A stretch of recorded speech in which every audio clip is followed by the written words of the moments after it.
Hai, Assalamualaikum, apa kabar? Semoga selalu dalam keadaan sehat dan juga bahagia ya. Di video kali ini akan dijelaskan sedikit sinopsis untuk Sabtu tanggal 30 November 2024. Namun sebelum itu, buat teman-teman yang baru bergabung, jangan lupa like, subscribe, dan nyalakan tombol loncengnya agar tak ketinggalan video terbaru selanjutnya. Terima kasih banyak buat teman-teman yang sudah subscribe dan like video ini. Semoga teman-teman semua selalu diberikan kesehatan dan rezeki yang melimpah. Saras duduk termenung di pojok lobi rumah sakit. Pandangannya kosong menatap lantai yang dingin.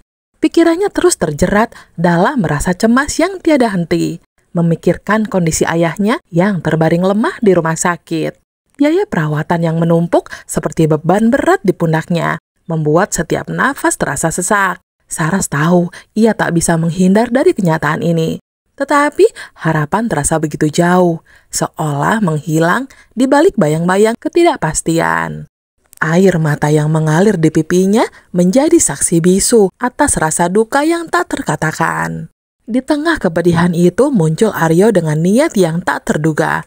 Ia mendekati adik Saras dengan rencana yang telah ia susun. Seperti seorang penyelamat, Aryo menawarkan bantuan untuk menanggung semua biaya perawatan ayah Saras, bahkan hingga sembuh. Namun kebaikan itu datang dengan syarat. Adik Saras harus membujuk kakaknya untuk mau menikah dengannya. Adik Saras sempat terdiam lama, bergulat dengan hati nuraninya yang menolak ide itu. Tetapi melihat kondisi ayah mereka yang semakin memburuk, ia akhirnya menyerah pada tawaran tersebut. Meskipun ia tahu apa yang akan dilakukannya itu bukanlah sesuatu yang benar. Di ruang rawat rumah sakit, suasana terasa sunyi dan tegang. Aryo berdiri di samping tempat tidur ayah Saras. Sementara adiknya pun yang berada di sampingnya, terlihat wajahnya penuh rasa bersalah. Dengan nada tenang namun tegas, Aryo mengutarakan niatnya untuk menikahi Saras di hadapan ayah mereka.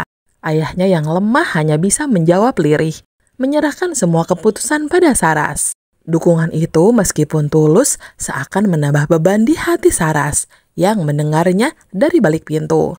Air matanya mengalir deras membanjiri hatinya yang hancur. Ia tahu ia harus membuat keputusan besar, menikahi Aryo demi ayahnya atau mempertahankan cintanya pada Bara. Usai percakapan itu, Saras dan adiknya saling berpelukan, merasakan beban yang sama dalam kesedihan mereka. Adiknya meminta maaf dengan suara terbata-bata, merasa bersalah telah memaksa kakaknya menjalani ini semua demi ayah mereka. Dalam keheningan, Saras merasakan pergulatan batin yang tak berkesudahan.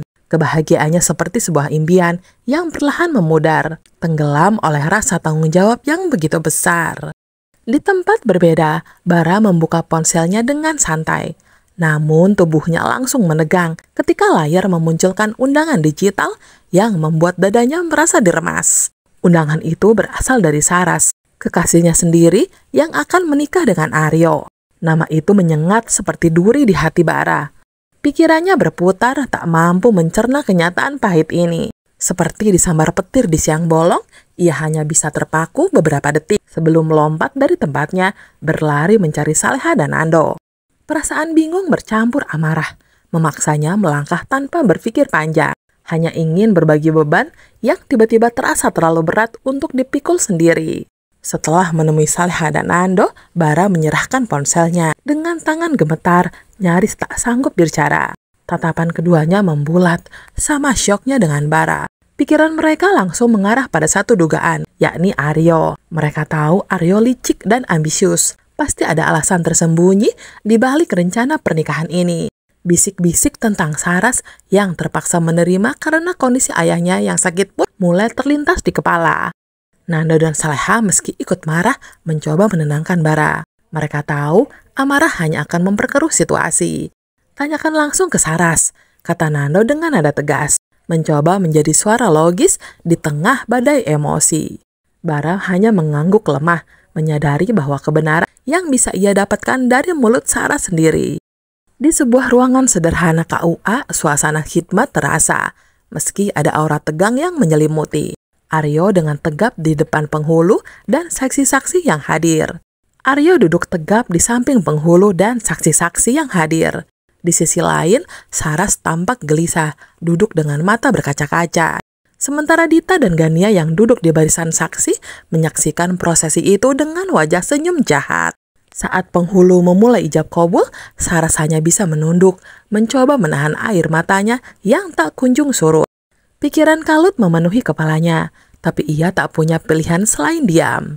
Suara Aryo terdengar mantap saat ia mengucapkan janji pernikahan, kontras dengan hati Saras yang terasa hancur berkeping-keping. Di sisi lain, Bara yang didampingi Nando dan Saleha memasuki pelataran kantor KUA dengan langkah tergesa. Bara yang hatinya membara penuh emosi tampak tak mampu menahan geram. Ia berlari mendahului Nando dan Saleha, matanya liar mencari sosok yang telah menghancurkan hidupnya. Nando dan Saleha hanya bisa mengikutinya, berusaha menenangkan Bara yang terlihat seperti bom waktu siap meledak. Mereka bertiga akhirnya tiba di lobi, tepat ketika Aryo dan Saras keluar dari ruangan. Melihat mereka, Bara langsung menghentikan langkah. Sementara Saleha yang juga terbakar emosi, maju dengan amarah yang tak terbendung. Saleha menatap Aryo dengan tajam. Suaranya bergetar saat ia menuduh Aryo telah melampaui batas.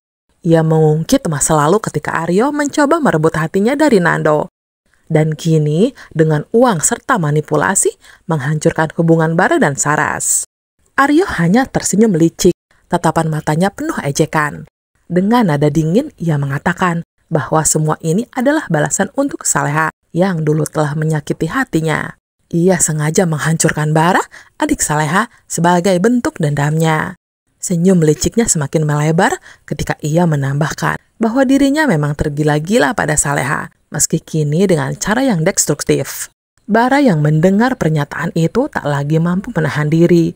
Dengan tangan terkepal, ia maju ingin menghajar Aryo. Tapi Nando sigap menahan tubuh Bara yang bergemuruh oleh amarah. "Tahan dulu emosinya, Bar," bisik Nando dengan suara tegas, meski ia sendiri juga dipenuhi kemarahan. Saleha hanya bisa menatap Aryo dengan rasa jijik dan benci yang tak terlukiskan. Sementara itu, Saras berdiri mematung, wajahnya basah oleh air mata. Situasi memanas, tetapi Nando tetap berusaha menjaga Bara agar tak kehilangan kontrol sepenuhnya. Meski ia tahu betapa sulitnya mengendalikan hati yang telah terluka begitu dalam. Di teras rumahnya, Nando, Saleha, dan Reza terlihat tengah menikmati kebersamaan. Mereka asyik menyusun puzzle yang penuh warna. Sesekali terlihat canda tawa di antara mereka bertiga. Namun dari kejauhan, Aryo memandang dengan mata penuh dendam. Tubuhnya diselimuti aura gelap dan pikirannya terus dipenuhi oleh kebencian terhadap Nando. Hatinya membara melihat kebahagiaan keluarga itu, sesuatu yang ia anggap tak pantas dimiliki oleh Nando. Dengan tangan yang gemetar oleh amarah, ia mengangkat sebuah busur panah, mengarahkan sasarannya dengan niat jahat. Dalam pikirannya, ini adalah cara untuk menghancurkan kebahagiaan Nando. Meski begitu, doa melayang tak terlihat, berharap Nando tetap dilindungi dari segala kejahatan Aryo dan keluarga kecilnya terus hidup dalam damai.